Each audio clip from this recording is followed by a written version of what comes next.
All right, welcome to tonight's episode.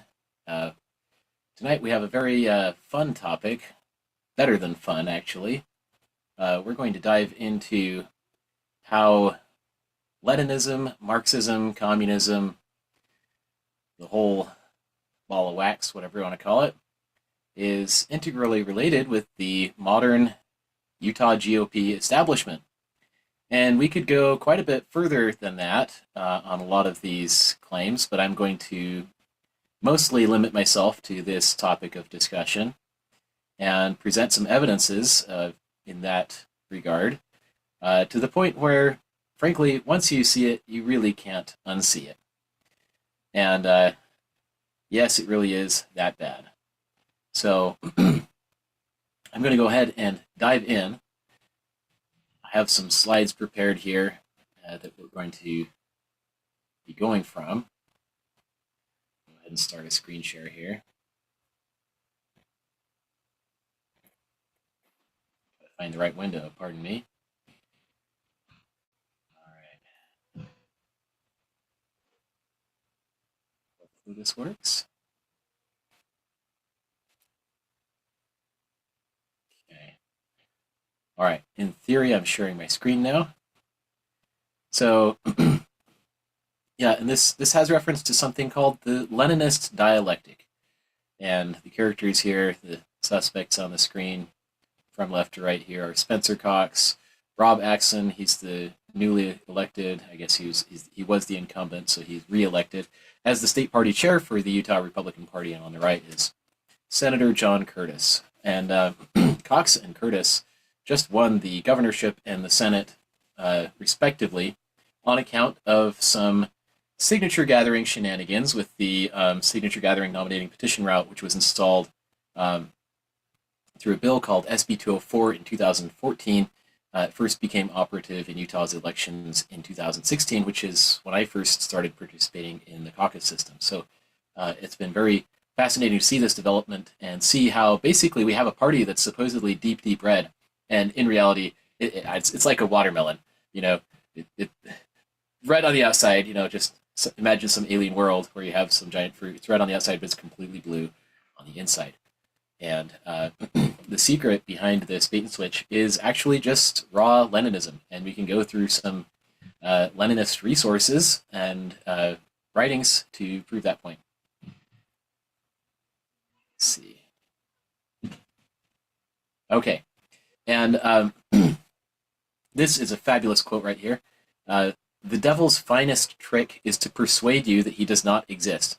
This quote is very apropos, very relevant, very applicable to the Republican Party, especially in the state of Utah, of all places, which at one point in time, not today, not anymore, but used to be predominantly members of the Church of Jesus Christ of Latter-day Saints, people who receive authoritatively and are commanded to receive the gift of the Holy Ghost. They're given the gift of the Holy Ghost and commanded to receive the Holy Ghost, which would enable us to see through deceptions and so on. And it turns out there's even a verse of scripture right there in the Book of Mormon warning us, saying, "And behold, others he flattereth away, and telleth them there is no hell. And he saith unto them, I am no devil, for there is none."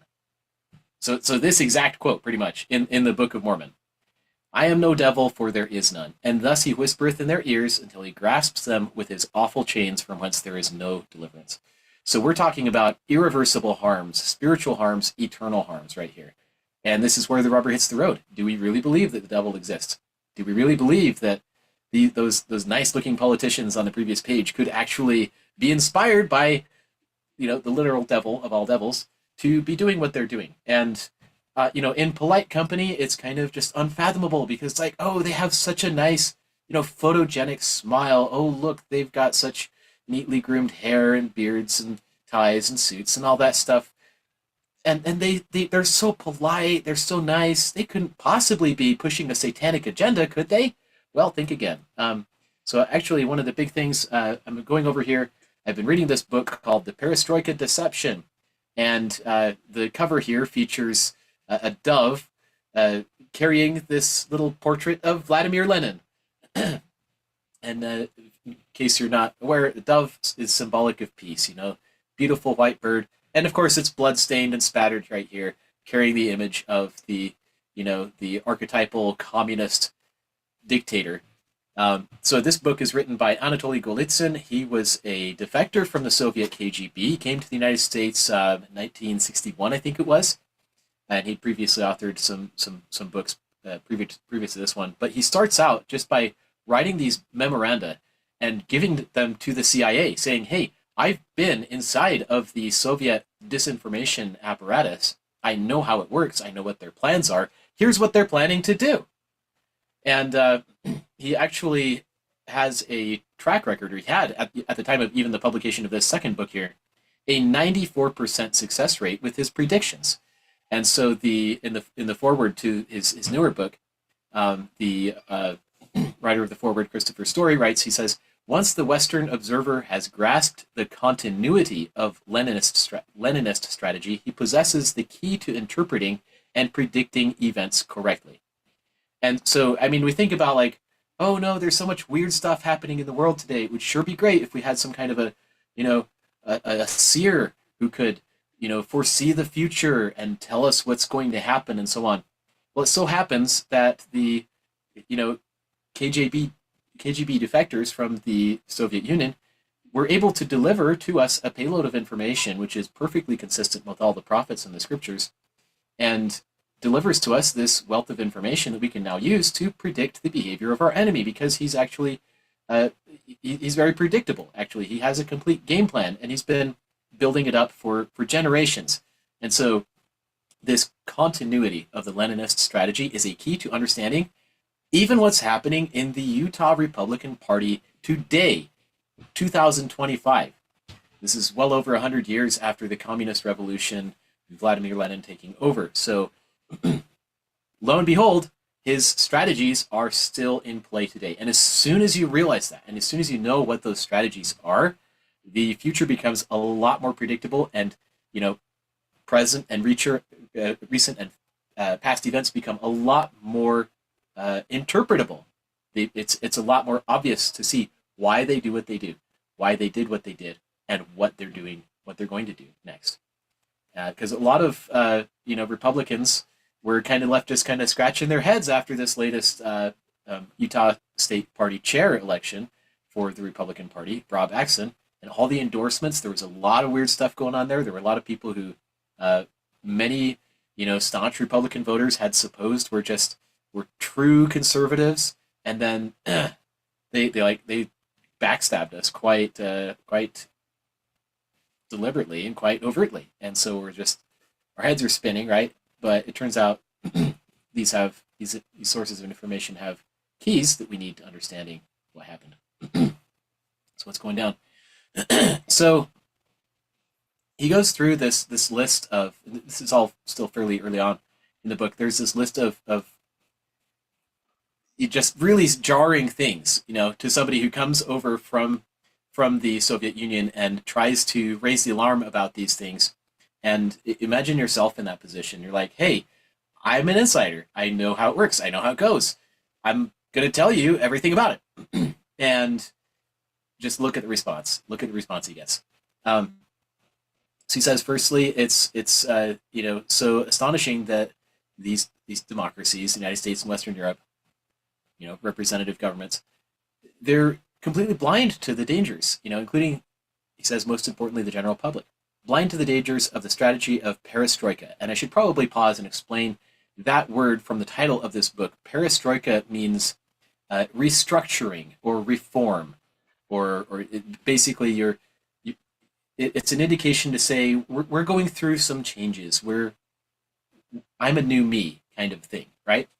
And it was a movement sponsored by Mikhail Gorbachev, and it was literally this was the facade that the Soviet Union was putting on to say, I'm a new me. I'm reformed. Look at me. Wow, I'm so different. Can we be friends now? And that was like beware of wolves in sheep's clothing. This is literally like what this whole thing is all about. It's about wolves in sheep's clothing. Can you tell when what you're looking at is not a real sheep, but it's actually a wolf in sheep's clothing, right? So we're blind to those dangers, and this was all part of this plan. All part of the plan. is perestroika. Oh, look, we're new, we're different, we're friendly now, we're cuddly, we're teddy bears, you know? Never mind all these nukes we've got sitting in our basements and all these zillions of silos scattered across the Soviet Union. We're totally friendly now, right? That is exactly the lie that the West was sold with the pretended collapse of the Soviet Union.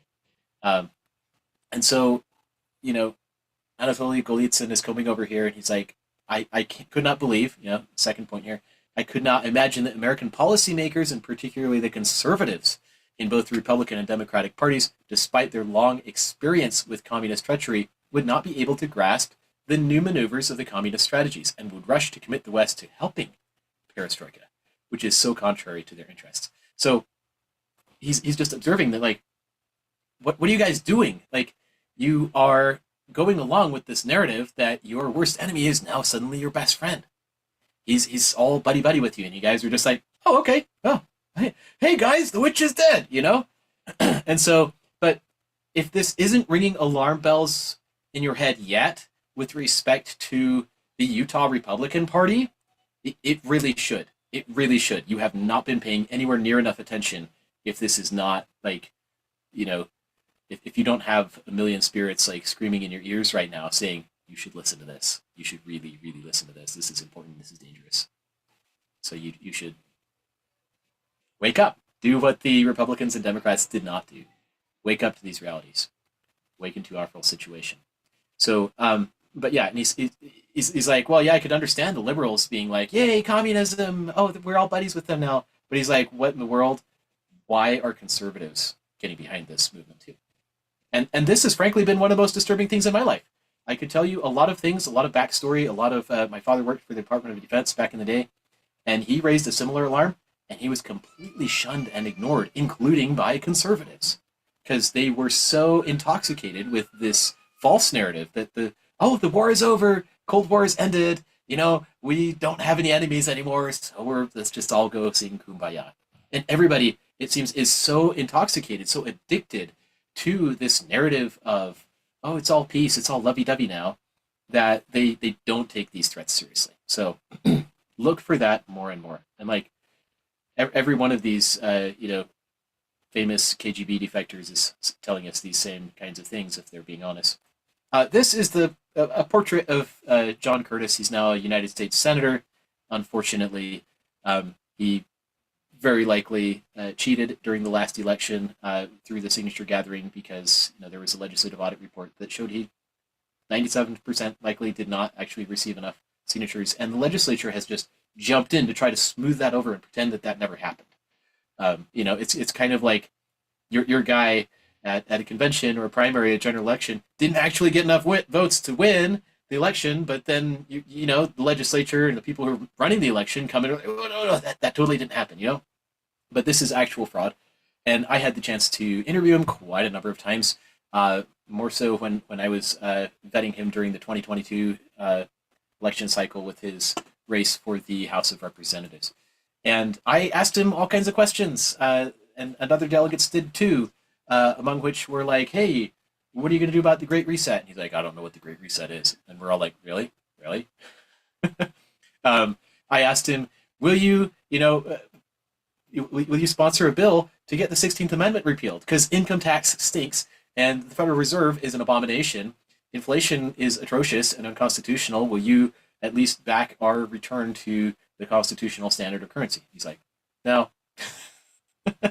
He'd use weasel words and deflection and sometimes just outright, flat out no. And he would tell you which side of these issues he was on, or else he would just avoid talking to you. By the time we got to like the last delegate event, last candidate meet and greet, he was like trying to end the meeting before he got around to answering my questions. But this is really important. We got to vet these candidates. It's super duper important to do that. But yeah, this guy ran as a Republican, and he's an unabashed Democrat, and he talked up climate change and all that stuff. And there are tons of, this is really tragic because there are actually tons and tons of Republicans, nominal Republicans in the state of Utah now and abroad, but I'm focusing on Utah, who think that's totally fine. I mean, John Curtis was talking about big tent conservatism. You know what big tent conservatism is? It's, hey, there are all those people out there in left field. Let's go invite them in. they look cold and lonely. Let's grow the party. Let's get bigger and stronger by compromising our values. That's exactly what it means, right? So, and it's not like the Republican Party in the state of Utah actually needed to bulk up its numbers. The only ostensible reason for big tech conservatism in the state of Utah is to move the entire partisan apparatus, move the entire party leftward. That's the only reason to do it. And by the way, I'm not suggesting that every Republican talking point is 100% accurate and true and virtuous and whatever, and every Democrat talking point is evil. That's not my position at all. But it's just, if your values are, Republican Party platform, this is not your guy. And we knew it. Like, we were raising the alarm. And somehow, he's a senator now. How'd that happen? He's the United States senator. This is clearly not representative of the people, and or the people have just become defunct as to their mental faculties and their morals. So we should have huge alarm bells here. And anyone could say, oh, look how mean you're being, look how critical you're being. Okay, and if you think that, and if you say that especially, then you are exactly the problem here. Because if truth doesn't come first, if truth doesn't come ahead of your feelings, if truth doesn't come ahead of, whatever your weirdo partisan alignment is, sorry, if you want to be so agreeable that you would sit down to tea and crumpets with the devil himself and hand him all the silverware and let him rape and pillage, and then like, whose side are you on? The prophet Russell M. Nelson has been abundantly clear that we should be peacemakers. Yeah, we should say the most positive things we can about others. And like, I'm reaching with this guy on the screen in front of you right now. I'm really reaching to like figure out what I can say that's like the most positive thing. But like, I arguably the most positive thing I could say is that he was straightforward sometimes about his alliance with the moderates and more of the left side of the political spectrum, is that he was forthright in some of his claims there. Others he was really dodgy on. But like, you've got to be able to state the truth. I was mentioning President Nelson. He said, I'm not talking about peace at any price. He asked us to be peacemakers. Being peacemakers, yes, we paint others in as virtuous and charitable a light as we know how. And we assume the best where we don't know. But when we do know, like when you have sufficient information, you're playing a game of Among Us or something like that, and you do actually know, because you saw this guy, you saw this one player go and backstab another guy, and it's like, he did it. Like, it's not uncharitable to say so. Not in the least.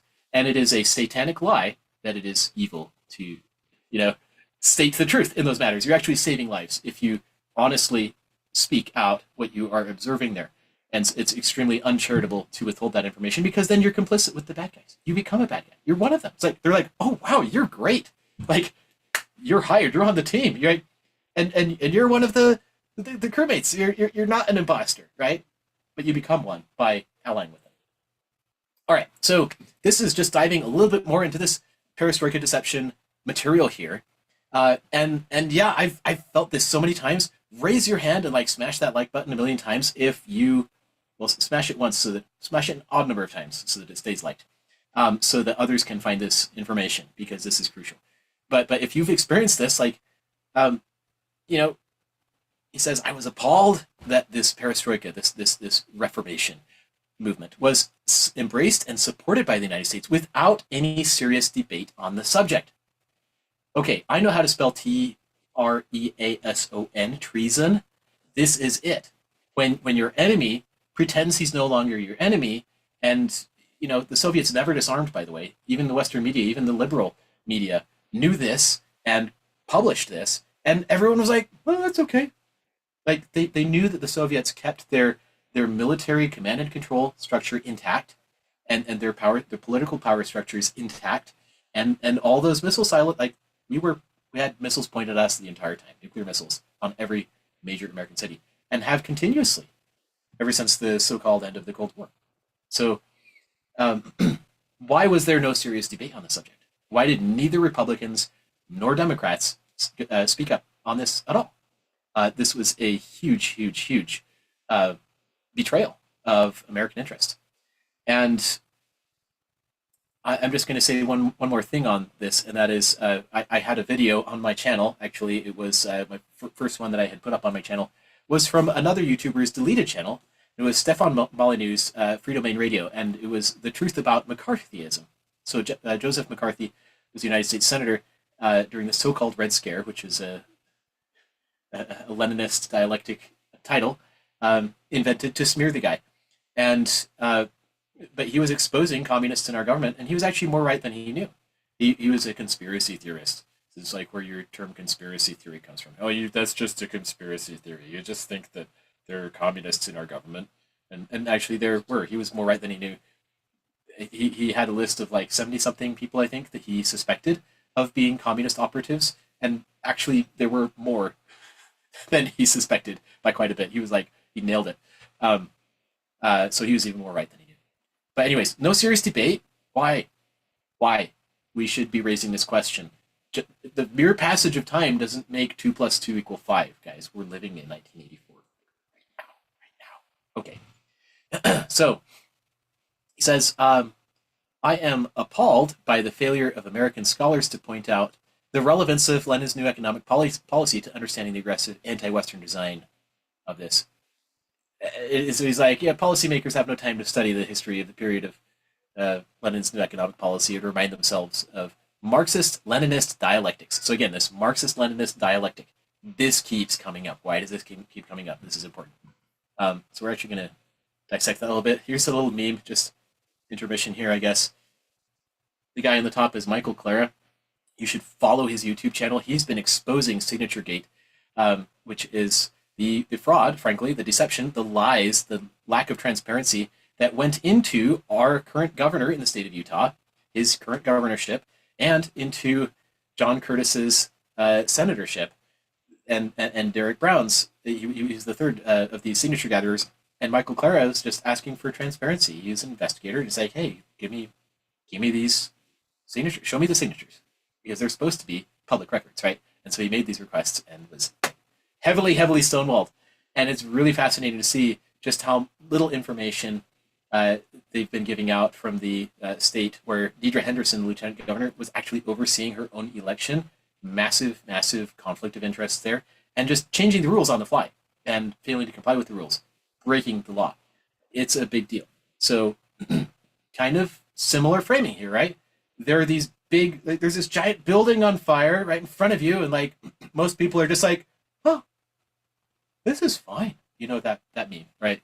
So this is the world we live in right now, where a high percentage of the population just thinks this is totally fine. Possibly an even higher percentage just never even hears about this because we get censored, because there are a lot of people who don't want you to hear about this. And then they come up with silly cover stories to try to pretend that everything's okay. Everything's okay. Don't worry. You saw nothing, right? There's no building on fire. What are you talking about? The emperor has, he's got clothes. All right, and so like, just looking at these Leninist tactics, what's the purpose? Destabilize Western societies, their defense, and their political processes and their alliances. We're going to come back to this, by the way, with Donald Trump's tariffs and foreign policy, but political processes, let's talk about that for a moment. Do you think that the modern communists have any desire whatsoever to infiltrate the institution of the Republican caucus and convention? Just by raise of hands, like, do you think that's plausible? I think that's pretty plausible, yeah. So like, because this is the inception of candidates who end up in public office, not just like state public office, but also national. Because it was at the nominating convention last year that, well, actually, okay, Spencer Cox lost massively to Phil Lyman, and I respect that outcome, and I cheer it on, frankly, because that's Republican government operating as it should. Is, you know, you pick the guy who's actually Republican instead of the guy who's a flaming leftist. You know, John Curtis, but Spencer Cox and John Curtis took the signature gathering route, which bypasses the caucus and convention. So there are a lot of different ways to subvert a political system. One is you infiltrate it and you hijack it to the greatest extent you can. But this is a grassroots system. It's been incredibly hard to hijack. It has been hijacked and manipulated and controlled, and it's got lots of things that have been thrown into it that disrupt it and make it less effective at safeguarding liberty. that's not a fault in the system itself. That is a fault in the people who have infected it, right? It's kind of like, let's not blame the person because he's sick and he's got viruses. You got to expunge the infection here. But the other way, the other primary instrument of disabling a political system is to bypass it, right? And so the powers that be have been shamelessly bypassing the convention through the signature route, which is why it exists. That's why it was installed back in 2014. It's because they want these democratic direct primaries and signature gathering, which is just pay to play, to dictate who ends up on the general election ballot. And then they do more pay to play because they got name recognition, they got mailers out there, they got billboards, they control the media, and so they decide who gets to end up in office. The media have been very, very favorable towards Spencer Cox and John Curtis, even though they're Republicans, right? Leftist media loves these deep red Republicans. The mainstream media loves Rob Axson, the Utah State Republican Party chair. Oh, wow. Why is that? Why are they talking him up? Okay. But anyways, so you should come to the caucus. You should come and volunteer as a delegate if you have good morals and you have, two eyes on your head and ears. Like, sorry, I'm not being ableist here. But what I'm saying is if you are discerning, then you belong here. If you're discerning and moral and virtuous, then you need to be here. This is what Ezra Taft Benson told us to do. In that exact, there's that quote where he says that the Constitution will not be saved in Washington. It will be saved by people of this country, citizens of this country who love freedom. And in the very preceding paragraph where he says that the Constitution will be saved, he says, you need to go and participate in precinct meetings, and you need to go and elect delegates who will faithfully represent your views and your values. Whoa, okay, guess what he's talking about? He's talking about this exact thing right here. This is the caucus convention system. Ezra Taft Benson, a prophet of God, commanded all the saints, get your house in order, be moral, be virtuous, go and learn about the Constitution, go and learn these things, and then go and make your voice heard, including participating in this political process specifically. Fascinating. He said this is how we do it. All right. So we're going to talk a little bit more about this deception process and pulling the wool over people's eyes. And right here, we're still in the forward material of the Perestroika deception. And this is just unpacking a little bit of Margaret Thatcher's experience with Mikhail Gorbachev, right? So she met with him. She's former Prime Minister of the UK. And so, she says, okay, let me just read this part here. When I had finished explaining as best I could the Soviet behavior and what I understood of Moscow's strategy bore familiar Leninist dialectical hallmarks. We're going to define that in just a little minute here, by the way, unpack what that means. Leninist dialect. And anyways, Mrs. Thatcher remarked, I don't think Gorbachev is a Leninist anymore. Okay. Whoa! Can you say, you know what? Yeah, Bill Clinton did some horrible things. He slept around. But you know what? Actually, I think he's a hardcore conservative now because he's running on a Republican ticket now. Imagine that in a hypothetical scenario, right? But this goes beyond the hypotheticals, right? So learn from experience that, if somebody backstabs you and then suddenly is like, oh, don't worry, I've reformed. I'm so nice, right? You need discernment. What this comes down to, actually, there's a little phrase in Preach My Gospel that just really comes out to me. In the old Preach My Gospel, at least, there was an evaluation section saying, after each lesson, evaluate your teaching. And one of the bullet points there for the gospel of Jesus Christ, understanding the doctrine of Christ and applying it, is to look for the evidences that a person is repenting. So, was Margaret Thatcher looking genuinely and intelligently at the evidences of repentance? No. We'll get more into that in just a second. But you see what a person's strategy is. But a person's being all nice, you think, oh, that person must not be evil anymore because that person's so nice, right? All right, that's exactly what's going on here. And there's also this huge vial full of hopium right here. An amphora full of hopium, saying, She says, I don't think we have been deceived. At least, I hope we haven't. Right? So she's like openly admitting that she doesn't actually know, and she's not actually, factually discriminating his character. Her basis isn't truth, it's just hope. It's just, well, I hope he's changed. Yeah, that ex-murderer, this guy who murdered however many million people, I'm sure he's changed, right? And don't get me wrong, like, people can do wicked things and later repent unless they've committed the unpardonable sin, but you actually have to discern what are the evidences that they have changed. And the Lord gives the standard in the Doctrine and Covenants. I'll leave that to you to look it up. What is the standard? How can you know that a person has repented of his sins? And Lady Thatcher was duped, unfortunately. So, but we're seeing this exact same kind of rhetoric and kumbaya happening with Spencer Cox, who just cheated in the big signature caper. And so you have this really weird storm of mainstream media and social media conspiring together to promote all kinds of false propaganda about Spencer Cox, saying, "Oh yeah, he's actually moved more to the right now. Don't worry, he's changed. Perestroika, he's a reformed guy, right?" It's the exact same messaging to a T. This is Soviet propaganda, right here, and right in your own town, right in your own state. And I've seen so many people on social media. I should splatter a whole bunch of things on the screen to show you, but you can run into it yourselves pretty easily. Seeing people saying well, Spencer Cox has moved to be more supportive of Donald Trump now that he's president. Well, maybe that means he's a changed man now. He's reformed. Guys, did you forget everything he just did to you? Do you even know what he's done? If you don't, then you should actually go and educate yourself, because you're just voting people in because they have a nice, bald, smooth head and a tie.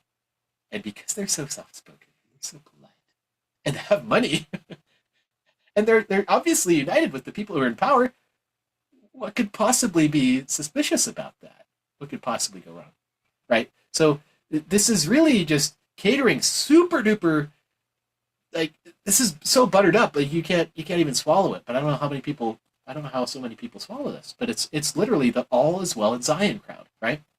And don't get me wrong, also, there are people who will criticize you very fiercely for thinking that all is well in Zion because you actually believe that the prophet is a true prophet of God, and you don't believe that he's fallen over the COVID stuff and all that.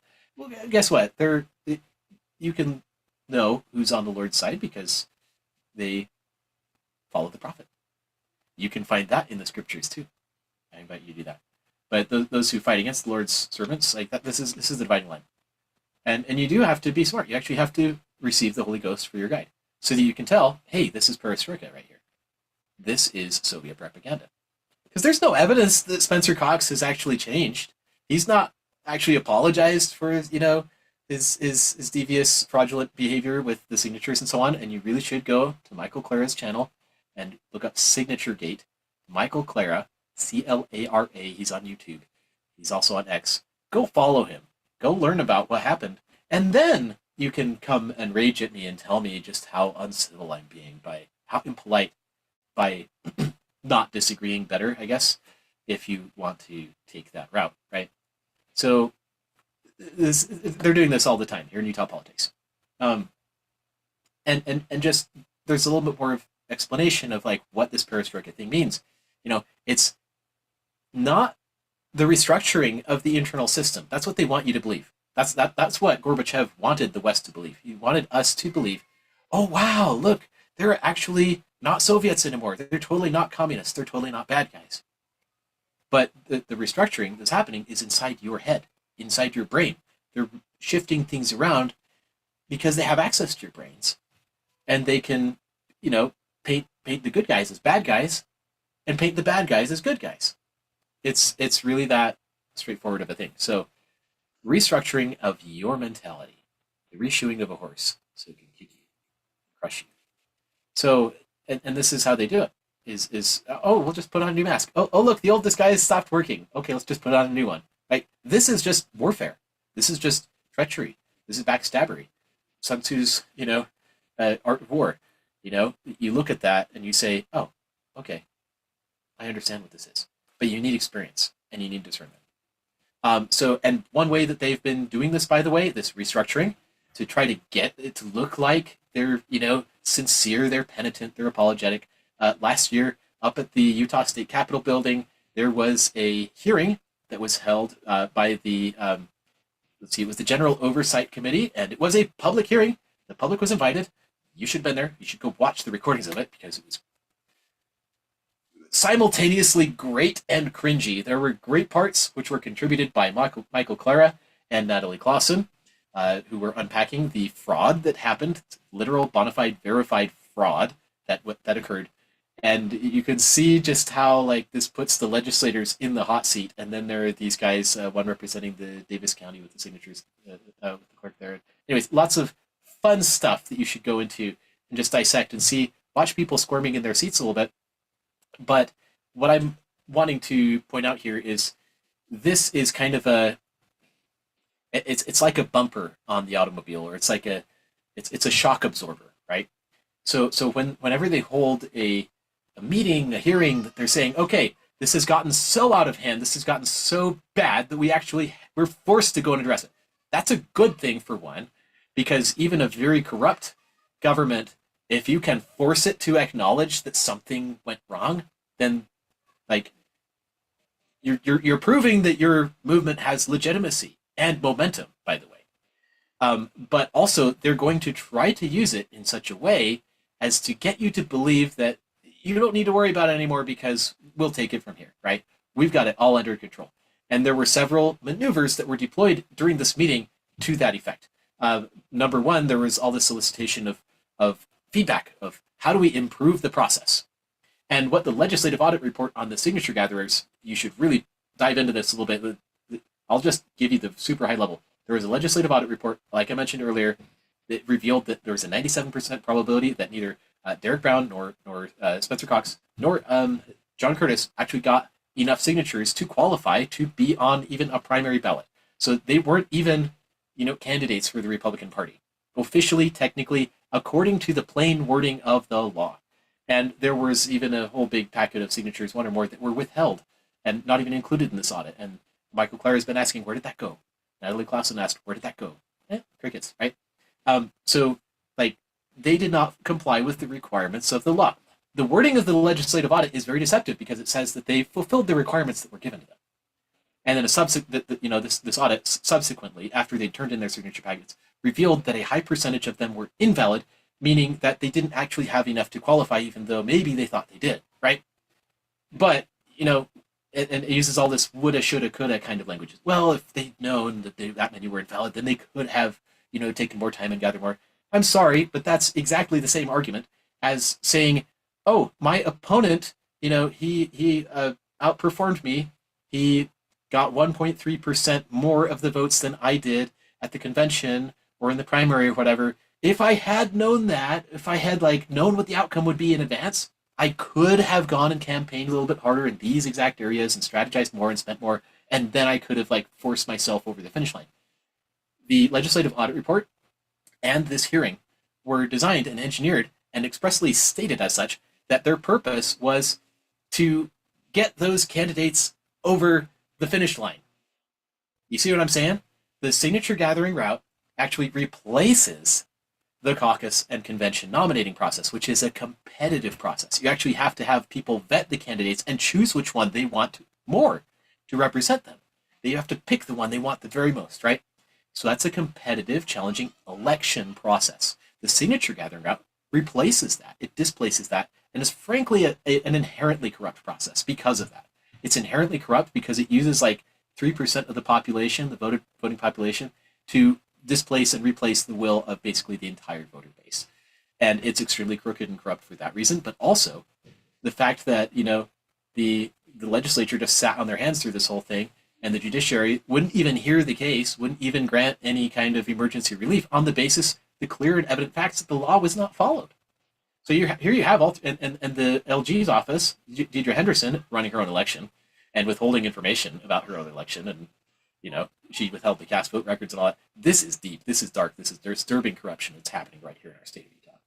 and Spencer Cox. So you have all three branches of government colluding and conspiring in plain sight to smooth over and conceal the fact that these candidates were in fact illegitimate, and simply resort to these really tortured arguments like, well, they could have gotten more. Excuse me. Let me just rephrase this for succinctness and clarity and share this with everyone because everyone needs to know this. Like, the signature gathering path, it replaces the nominating convention, which is a competitive process, right? And they didn't cross the threshold. That's what the legislative audit revealed. It's in plain print. You can go look at the numbers. And then the auditors in that committee say, well, they complied with the requirements that were given them. That's exactly like saying, well, yeah, good job. You filed to be a candidate to run in the nominating convention. Good job. You've complied with the requirements that were given to you, but you didn't win the election. You didn't clinch the nomination because you didn't actually cross that threshold.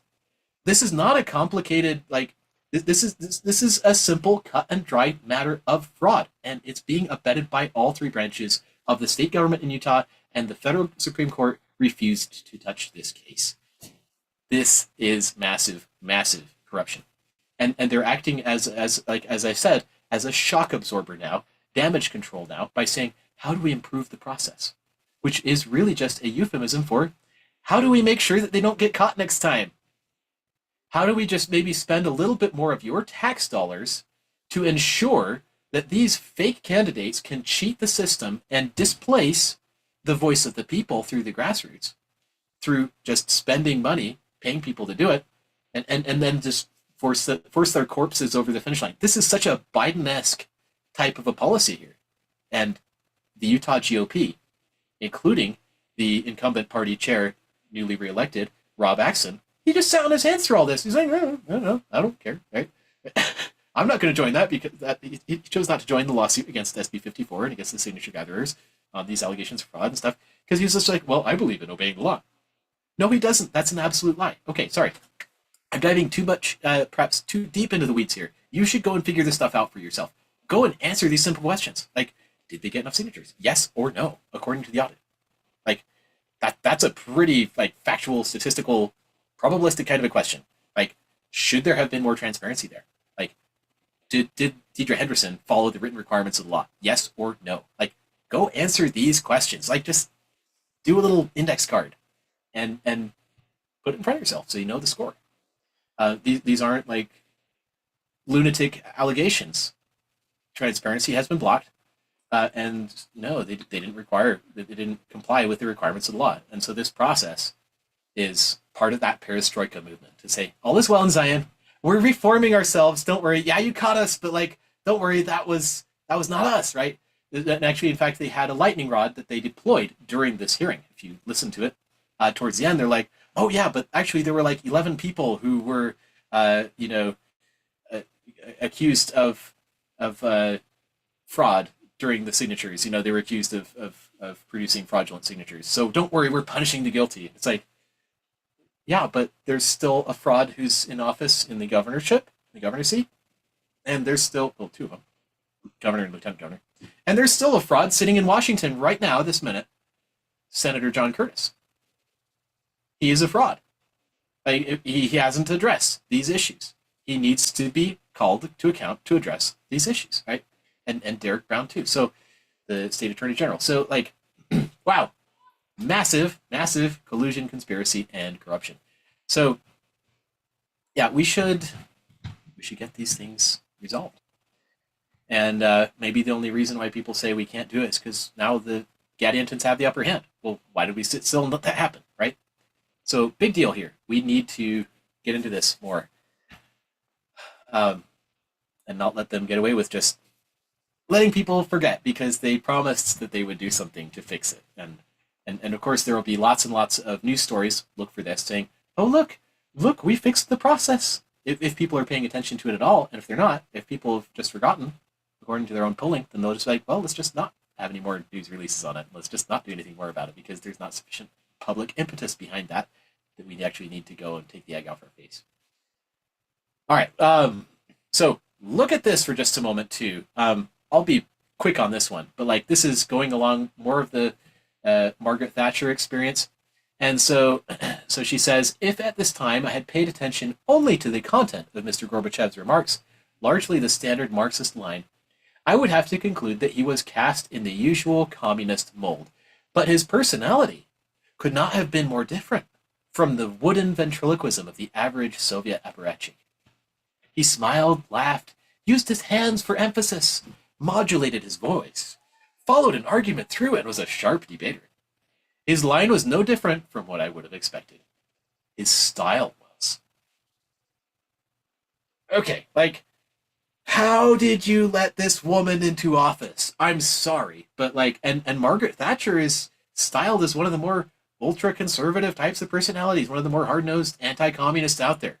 And here she is openly admitting that, like, yeah, everything he's telling me is just raw Soviet propaganda. He's 100% Marxist, 100% communist as to his way of thinking, but the way he presents it, man, he just hit up that giant steaming pile of cow what's it, and he put a good big dollop of whipped cream on top and a cherry and sprinkles. Woo! It's irresistible now because of the style, right? And I seriously, like, I tend, maybe this is a personal defect or whatever, but I tend not to take people as seriously when they focus on style instead of substance. You know, when somebody comes to you and screaming says, "Hey, my house is on fire," or, "Hey, the British are coming," you know, it's the redcoats, they're here, right? You don't be like, "Shh, shh, quiet, there are children sleeping." You know, be like, "Why are you using such a harsh voice?" It's like, "Well, I'm kind of hoarse because I've been like running all night, you know, to get here to tell you," right? Don't critique the style of delivery of life-saving information, please. Like, this is vital to your survival. I know I'm not using like my friendly indoor voice right now, but like that doesn't even matter because I'm trying to reach you. I'm trying to reach people. And I'm trying to make people aware of the fact that substance matters infinitely more than style. Style can be 100% fake. Substance can't be faked. They can tell you lies. They can smooth over things. They can lead you to believe things are different than they really are. But like, if you actually like hear people openly advocating for, you know, communist principles, 100% guarantee that guy's a communist, right? Because you don't champion the devil if you're not on the devil's side, right? So like, people are telling you what they are, but just because, again, that nice tie, oh, he's so good looking, like, and I invite you to take a really deep, serious look at yourself, and I'm trying to be as charitable as I possibly can, but charity requires me to warn you of what is actually going to destroy you. But like, if you're one of those people who looks at somebody, you're probably not watching this video right now if you are, but if you are, power to you. And I hope you change. But like, if you're one of those people who votes on the basis of, "Oh, he's so handsome, he's so attractive, he's so well spoken," right? Or, "Oh, this candidate looks nicer, this candidate presents himself better in debate, this candidate's more confident," right? Like, if that's what you go on as opposed to like what their actual substance is, then you are perpetuating this perestroika deception problem, right? If you vote for somebody who's like, "Oh, I think we need more women on this panel," he's so handsome, right? Or he's got money, right? You have completely the wrong basis because that's not what makes for good government. Do you understand? Like, all the people, like, we become so addicted to this stuff. I'm sorry, it's disgusting. It's like a porn addiction, quite frankly. In many cases, probably overlaps. Is just, why are we so addicted? Why are we so hooked on the people with the nice voice? I'm sorry. If I've mischaracterized anybody, well, guess what? Here's the deal. If the shoe fits, you wear it, and if it doesn't, you don't. Right? If this feedback is relevant and helpful to you, take it and use it and make it be helpful. Like, make your life better. And let's be better. But yeah. So, as he cast his spell, Gorbachev unlocked the key to the control of the Western mind and to the restructuring of the entire world. The West followed Lady Thatcher's prompting, mistaking style for substance. Sorry, I'm raspy because you can tell because the devil talks like this, right? Therefore I must be evil. All right. So, all right. Style over substance is exactly what got Utah GOP party chair Robert Axson reelected. He was asked a question at an event that I was attending. How will you repeal SB 54? Excuse me. And his response was, oh, I'm going to grow the party apparatus.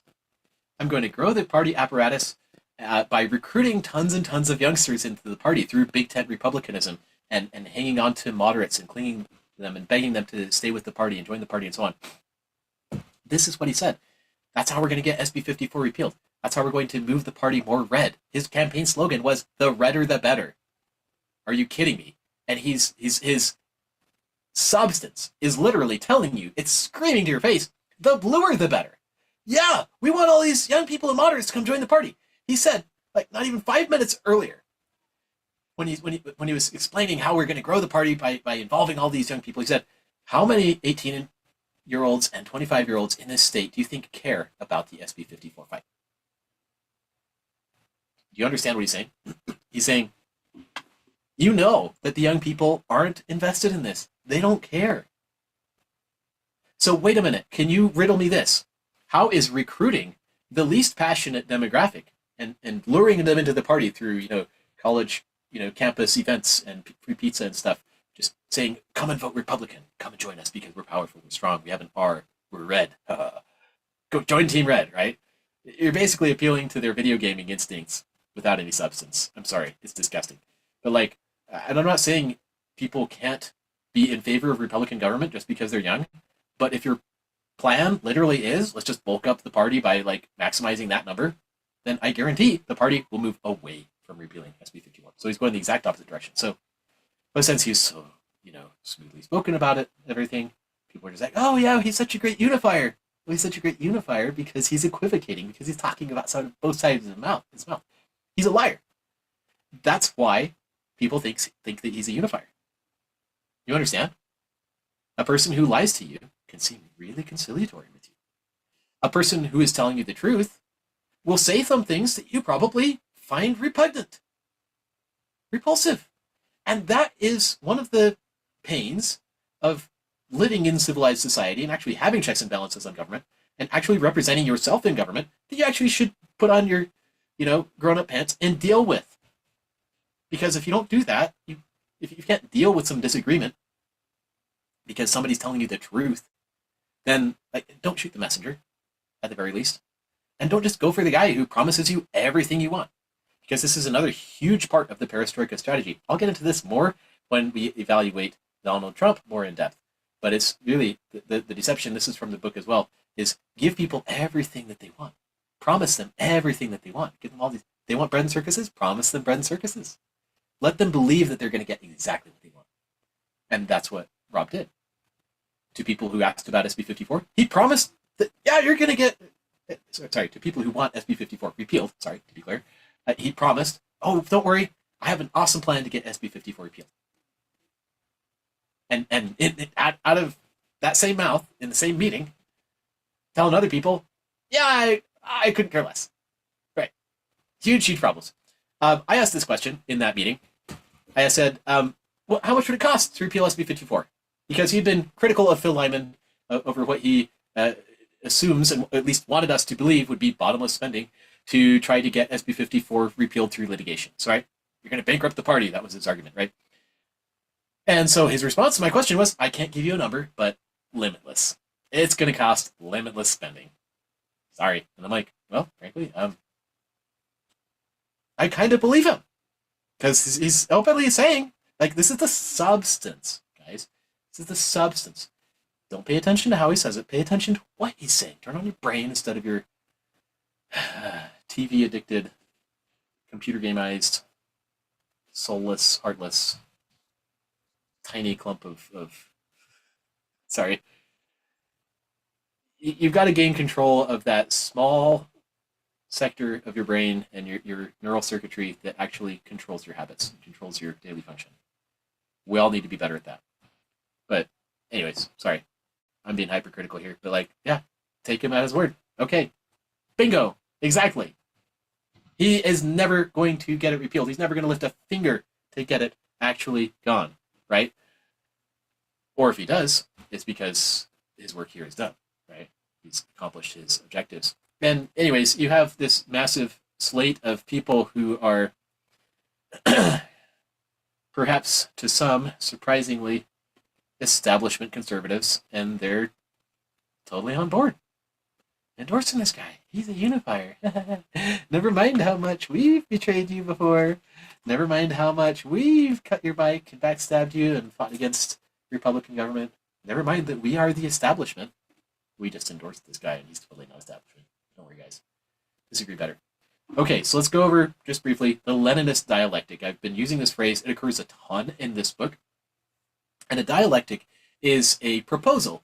It's advanced to you. It's rubbed in your face to say, here's option A and here's option B. Which do you choose? Imagine the Green Goblin, and he's got the bus full of kids, and he's got Mary Jane on the other hand. He's like, we are what we choose to be, Spider-Man. Now choose. And then he drops them both. And of course, Spider-Man's smart enough to realize, in some sense anyway, that it's a false dilemma. It's a false choice. He ends up saving both, right? And this is the Leninist dialectic. The dialectic is, he presents these alternatives, as in, for example, you align with party A or you align with party B, right? And, this is based on the works of Marx and Hegel, and the Hegelian dialectic, which is basically the same thing. Lenin kind of fleshed it out some more. But the main idea behind it is controlling the narrative. And if you control the narrative, you can control the opposition too, right? And so I really want you to get this. Like, if you don't do any other homework assignment out of this, like, let's say your brain, you get into fight or flight syndrome because when you try to address actual things that are happening politically around you, at least do this as a homework assignment. Understand what is the Leninist dialectic so well that you can explain it to someone else.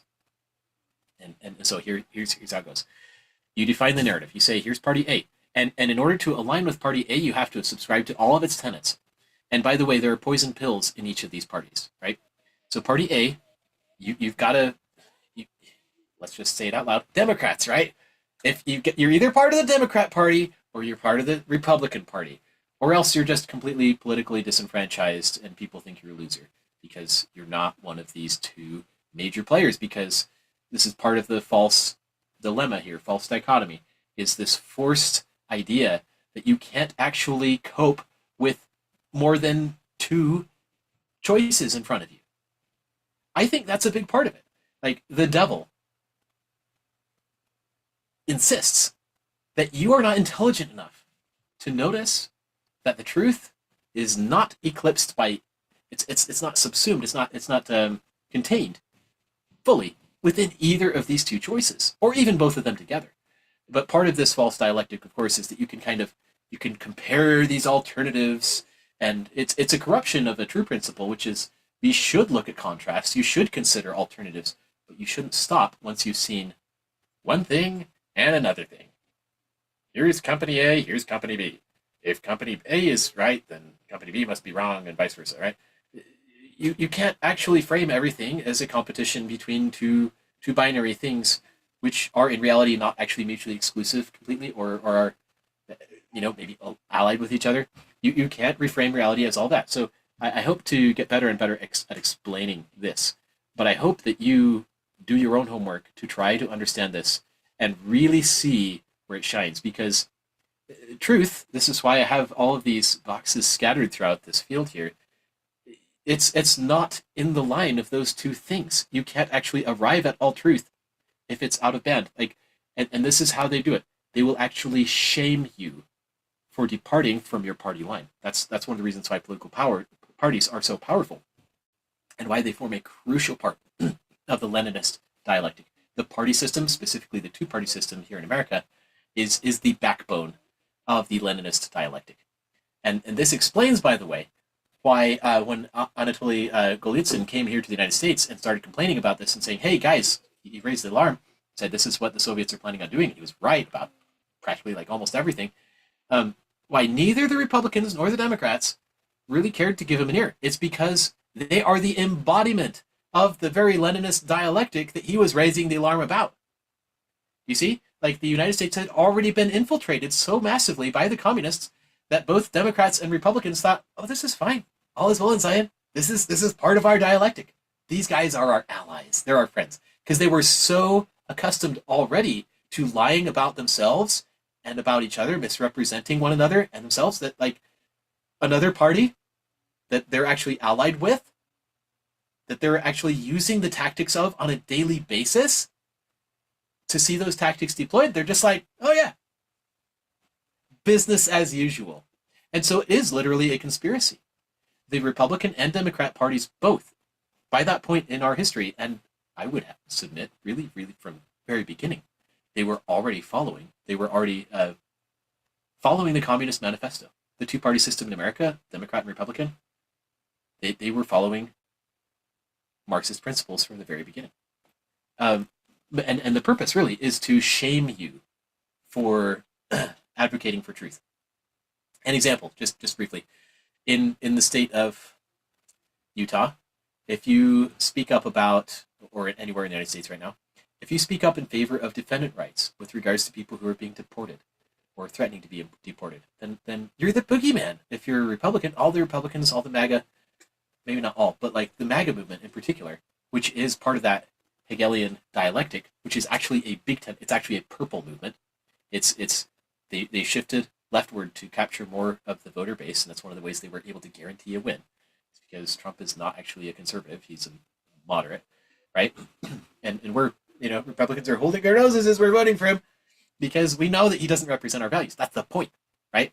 Is that these 2 points here, the blue and the red, they shift ever leftward over time, but since the tent is moving, we feel kind of obligated to. Oh, I need to be able to. Whoops, the caravan is moving on, and it happens so gradually over time, or at least in the past, it was happening so gradually that we felt like we could hardly discern what was going on. But that was a big mistake too.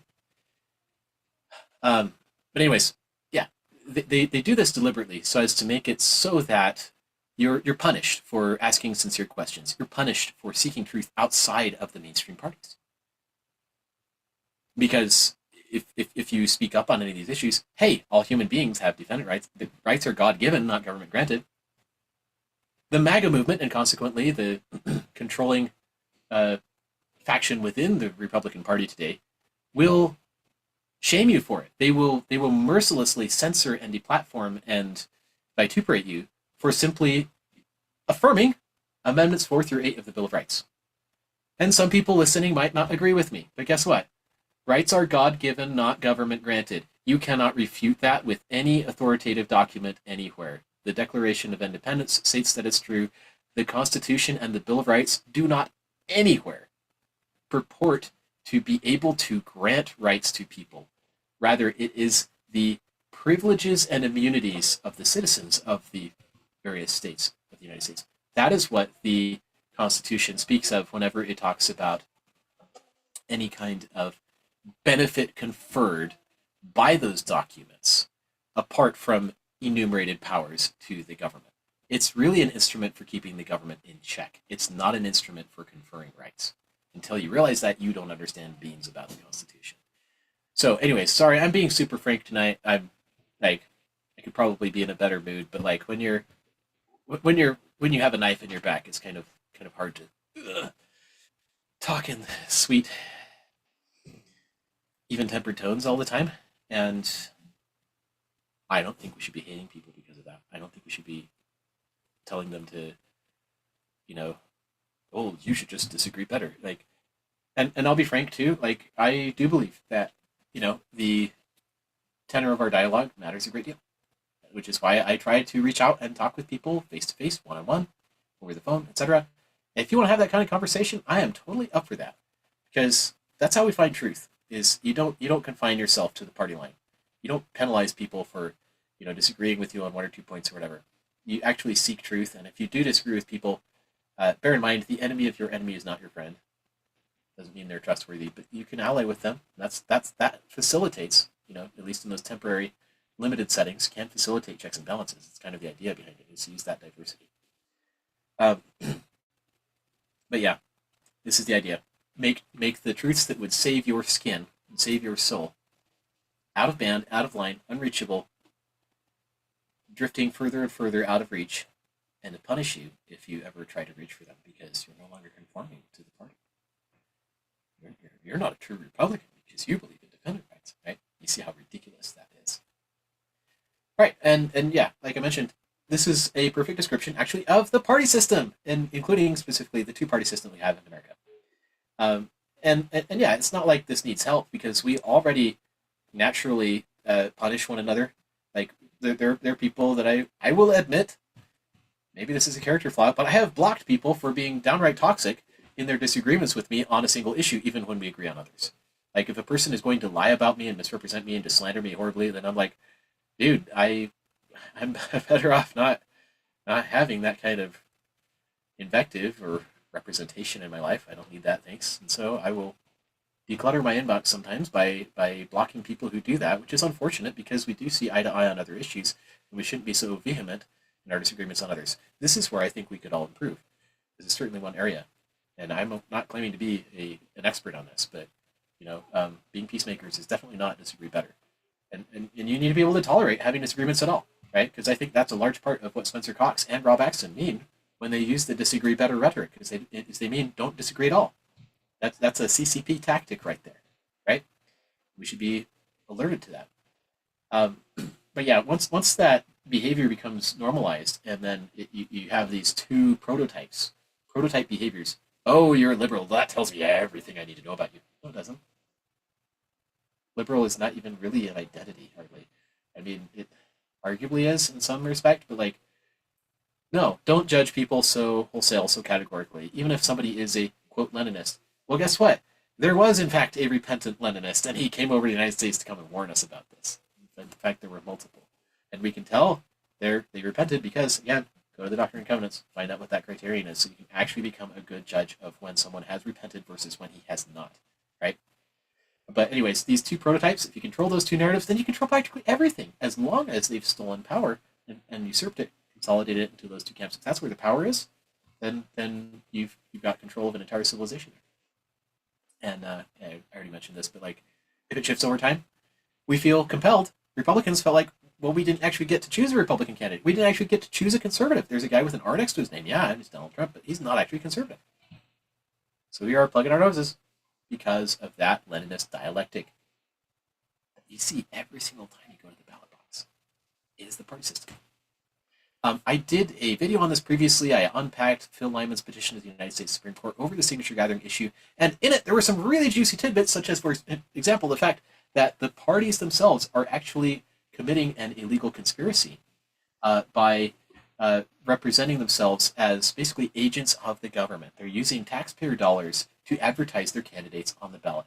And that is the sneaky trick that actually makes these two competing narratives not truly independent, not truly private parties. They don't actually represent the populace. They don't actually represent truth.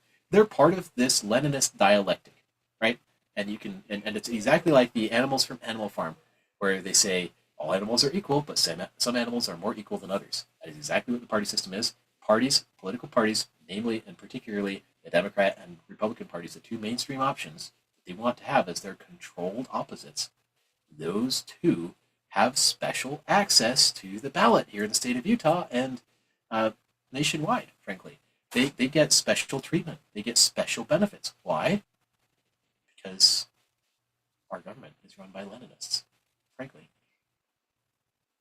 Anyways, I invite you to go into that if you have interest, and if you don't, then you should. No matter what, if you're a school teacher, if you're a guy who restocks vending machines, if you're a woodworker, if you're an HVAC guy, like whatever, like go learn these things, because this is how you prevent bombs detonating over your head at midnight. This is kind of important. All right, a little bit more from the perestroika deception. So they're trying to control the organs of information, right? So we see this in the control of the mainstream media and in alternative media, which is, there's alternative mainstream media too. It's just, they're better camouflage and all that. But listen to this, okay?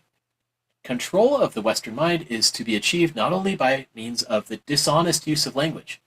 We've seen a lot of dishonest use of language from both mainstream parties, by the way, but also through operations to demoralize the West through corrosive attacks on society's institutions, the active promotion of drug abuse, and the spread of agnosticism, nihilism, permissiveness, and concerted attacks on the family in order to destabilize society.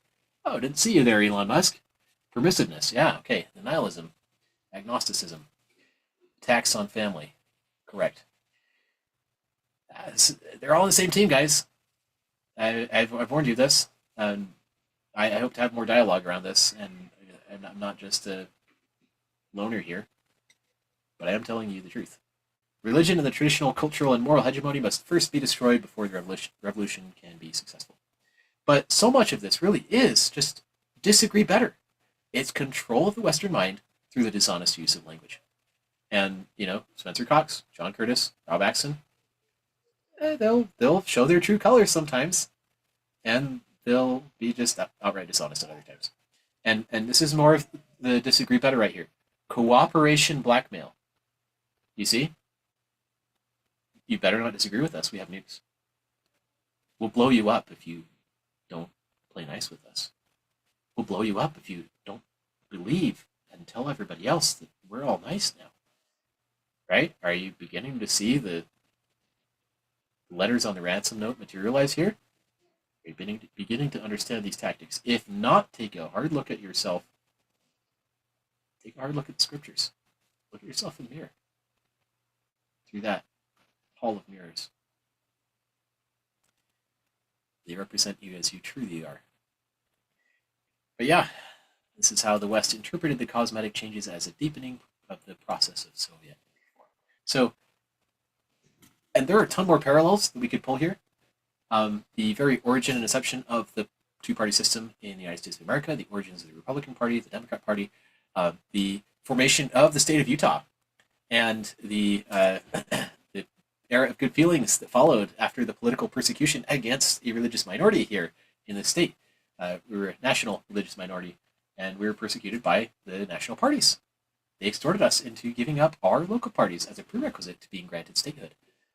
They imprisoned leaders of the church over our First Amendment protected status of being able to exercise freedom of religion.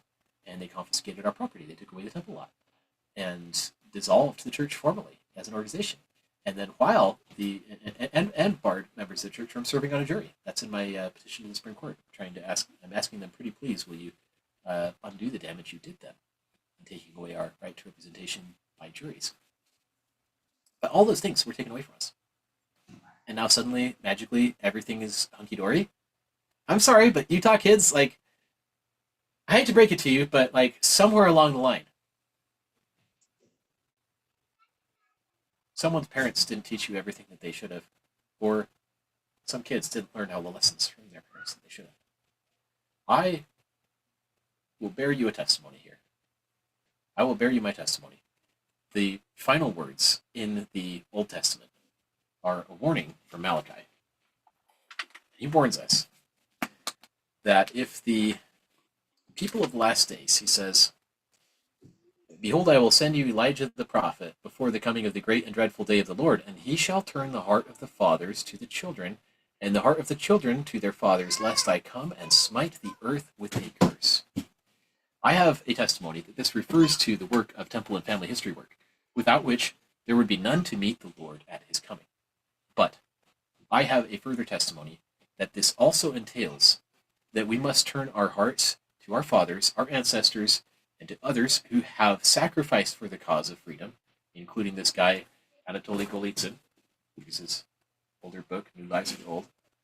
But these people risked their lives. They risked their lives, their fortunes, and their sacred honor, together with the founding fathers of the United States, to bring us a message that could save us if we would only pay attention to it, if we would only just bother ourselves to actually go and read those sources and find out for ourselves, without which, yes, indeed, the entire earth would be utterly wasted at the Savior's coming, and there would be none to meet him, because the curse would be so great, because we would not have the knowledge with which to save ourselves. And Isaiah himself said, therefore, my people gone into captivity, because they have no knowledge. All right. More of the smoothing over by the mainstream media. Don't worry, we're mulling changes to the signature verification. Great. Well, here's hoping that we can put enough pressure on them, and it's based on your level of outcry. If you make it so they can't get away with not actually, stopping the steal, You need to force them to stop the steal, otherwise they're going to keep doing it. This is how it goes. It got installed by. This is one of the really weird things. You should wake up every day and just ask yourself this. If you live in the state of Utah, or if you're wondering what's going on in Utah, you should be like, well, hey, wait a minute. Utah Republicans, right? Okay, members of the church, or some of the, that's the state of the members of the Church of Jesus Christ of Latter-day Saints. Why can't they control the politics there? Why don't they, right? The Republican Party has a supermajority in the state. Why don't they actually, why are abortions still not illegal? Why is there an injunction in place right now against the abortion ban in the state of Utah? Why is Roe v. Wade still butchering babies in our state? Hello? Like, have you checked with your capital anytime recently? Have you talked to your state senator? Have you talked to your legislator in the House of Representatives? Like, what's going on here? And it's because we haven't actually stood up for ourselves or the rights of the unborn, and we are under condemnation because of that. It's not the fault of the prophets and apostles in the Church of Jesus Christ of Latter-day Saints. They have taught us better. It's just we have been deaf. We have not listened. We have not followed the prophet. The prophet said, go get involved in the caucus system. He said, go represent yourself. He said, go be moral. Go learn the issues. Go actually, fight against corruption. This is how you build the kingdom of God on the earth, and Satan knows it. He's trying to destroy us. This is the dragon. And frankly, it's either us or the dragon, which, per Revelation chapter 12 and 13, is the devil, the dragon that came to try to devour woman and her child. All right. So, yeah, another simple homework item here. We all have curious minds. We love to get involved in a little Sudoku puzzle and do a little chess and read something, and go talk about something brainy, right? Go show off our mental prowess. But for crying out loud, there appears to be an extraordinary reluctance among some analysts to study the available documents. We have documents in front of us. We have the Perestroika Deception. It's a book. It's free online. You can go read it. You have New Lies for Old. You have the online documentary from Yuri Bezmenov with ideological subversion. If you don't understand how that works, that's a great resource. We have Ezra Taft Benson books. We have General Conference. You look for this, it's there. They warned you how many times? And you're gonna blame them for our political problems? I'm sorry, but that's one of the dumbest conspiracy theories in the universe. Sorry. I'm not gonna mince words there. All right, so we can do our homework. Here's one of those lovely books that we could read to inform ourselves about this process and pattern of deception. Vladimir Lenin actually described his own two-party system, and his Leninist dialectic and control of the opposition in his little book called One Step Forward, Two Steps Back. And the entire apparatus, by the way, under the Leninist model, Leninist dialectic, is that there's a more liberal arm of this machine, and it goes in and it does damage. It goes and breaks things because it's extreme. It's radical, right? It goes and does those things. It changes things up. And then there's a more conservative arm. And then the purpose of the conservative arm is to go in and normalize those changes. So hence you have one step forward, two steps back, right? It's the whole system collectively. The two-party system itself is described by Lenin, by his own admission. This is the function of it, is to be collectively the progressive movement. It's a hangman's noose. It only tightens. It only moves in one direction. And this is part of the reason why George Washington warned us in the strictest of terms not to trust or go along with partisan rhetoric and divisions, because they misrepresent, they lie so badly. It is the Perestroika Deception. That is the two-party system. And here in the state of Utah, we've bought the lie that all is well because there are these guys on the ballot who have a big R next to them. Well, guess what? It is no longer safe to vote for a person just because he has an R next to his name on the ballot. It likely never has been safe to do that, because that R is banking on your ignorance. It's an insurance policy bought by crooks like Vladimir Lenin and all of his successors and stooges and cronies and allies conspirators, they're banking on your ignorance. Because, truth be told, you don't know what that R means. And Rob Axson, in his interviews with the delegates, was like, yeah, it's our job as a party to get candidates elected. That's our job. And they need to have an R next to their name. I'm like, oh, really? That sounds horrifyingly meaningless to me. That's nihilistic. That's perverse. If your job is just to be a corporate machine that goes and gets people to vote for some guy who has an R next to his name, that's just cronyism. There's no way to... I'm not going to put lipstick on that pig. I'm not going to sugarcoat that. That's all it is. And he told that same group of delegates, which was a more moderate group, was up in Salt Lake County, and he said, you know, the caucus convention system is not essential to the Republican Party. Excuse me? Do you know what a republic is? That is literally Republican government. If you don't have Republican government, you don't have Republicanism. So the very definition of Republicanism is just directly counteracting it. All right. Well, I've been blabbing a while. Here's a dragon I would like us to meet on the grounds of, if you're not familiar with the Green Dragon Tavern, it's a place where the American revolutionaries met. And quite frankly, this is what politics should look like. Not with getting drunk or anything like that. We can have some bottled water or some fresh fruit smoothies or something delicious like that. But preserving liberty and restoring the republic, saving the Constitution, is going to happen as people actually meet and unite and work as a unified grassroots body. It doesn't always take massive numbers of people or massive spending, but it does require a nucleus of people who actually care and who actually converse with each other and actually do something about it. So I invite you, this is your one of your homework assignments again, is actually go and talk with someone. Go and make a friend on grounds of liberty. Because I'll tell you what, our young people, ourselves, everybody, like, we all have some bad habits, some bad entertainment consumption paradigms. We're all on our phones. We're all, it started way back in the days of radio, and even before then, we were consuming all this material on the newspaper, from the newspapers. And there are these select few people, typically, who controlled the power of the press, because it was expensive to build a printing press. Well, guess what? It's not nearly as expensive anymore. At least our government's trying to make it harder, actually, all over again, through all their censorship, as I've mentioned. But you can still go and have a conversation with a neighbor. You can still go and hold a cottage meeting and just say, hey guys, the emperor has no clothes. Sorry to be Chicken Little here, but, like, I don't like that movie. But you should be able to voice a concern and not be shamed because of it.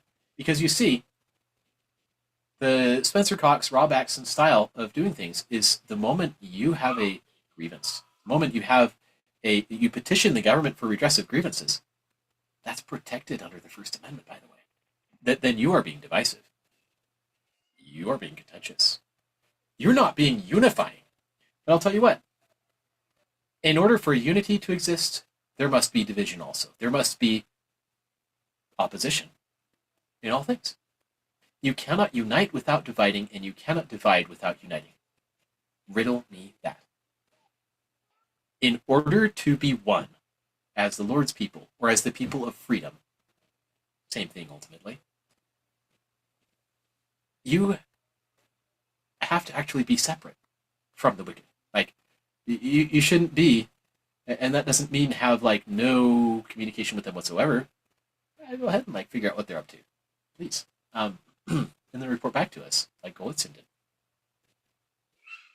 But you do actually need to have some amount of meeting together and having some kind of cohesion and agreeing to disagree on some things and agreeing to eschew certain principles. Like, you should distance yourselves from socialism. In order to be united as the people of freedom, you actually have to be divided against the communists. So yes, I will be divided against Rob Axson as long as he is using communist talking points.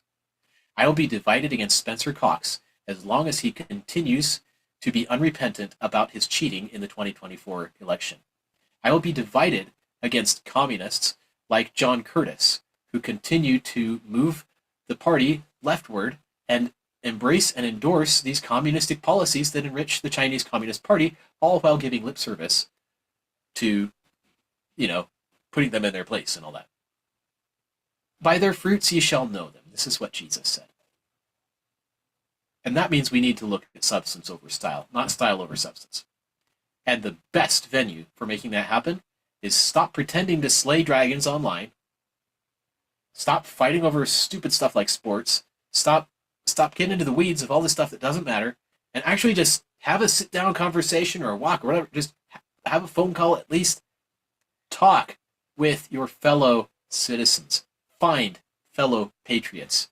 Find someone who knows which way is up. Find someone who can teach you. And not just say things that sound smart and you're just like, well, my brain shut off and that guy must be smart, right? No. Find what edifies you. Jesus said, that which doth not edify is not of God. So find people who edify you. Find people who tell you things that are true. I've told you things that are true. And that doesn't mean that you have to believe everything that I've said. But no one can tell me, for example, that a democratic direct primary is not a democratic method of election. Direct election is democratic, and an indirect election is more Republican, right? You can't tell me that that's not the case, because I can read, I have eyes and ears, and I have a conscience, and I have a brain, right? That doesn't mean I'm right about everything. Doesn't mean I know all the answers, but I do know some things. Find people who know things. Find people who are discerning. Be discerning. Be that person who can go and educate and inform others, and then don't just sit on that information once you have it. Go raise the alarm. Go make it public. Go find out how you can be effective and act as a check against the corruption in government. Find out how you can recruit larger masses of people who can actually act as, here's maybe one possibly slightly unflattering thing that I could say, but I do help you look past the unflattering part and look to the principle. And that is, Vladimir Lenin leveraged what he called useful idiots in his paradigm, saying, well, there are tons of people who have no clue what's going on, and so just make use of them to, make use of that momentum as part of the political apparatus to change the minds of the people and brainwash them. And this is how they shame you for being divisive, because no one likes to be divisive. And you see how that works. Rob Axson says, you're being divisive. I'm unifying. Person can have absolutely nothing of value to offer, and then just say those words. And then there are people who will automatically fall in line with the unifier, just because they don't want to be seen as divisive and they're not really actually thinking about it. But maybe that's not the best argument that could be made. But, if that momentum can be used for nefarious purposes, I have a belief, at least, that wise and virtuous people can also use the momentum of people who maybe aren't as discerning or aren't as involved to accomplish good things as well.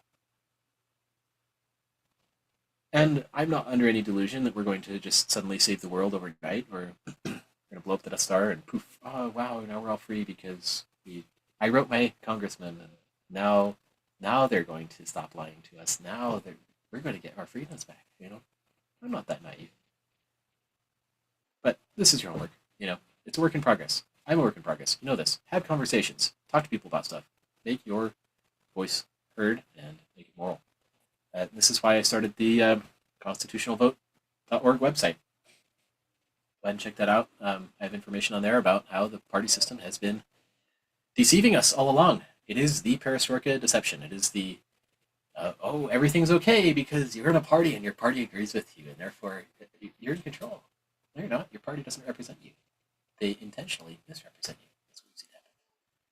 So, all right, I'm going to wrap it up. Some of the literature I was handing out, and I think you mentioned. But I love you. God bless you. Go and defend freedom. Sorry, I've got a little sniffle right now. And see you at the Green Dragon Tavern.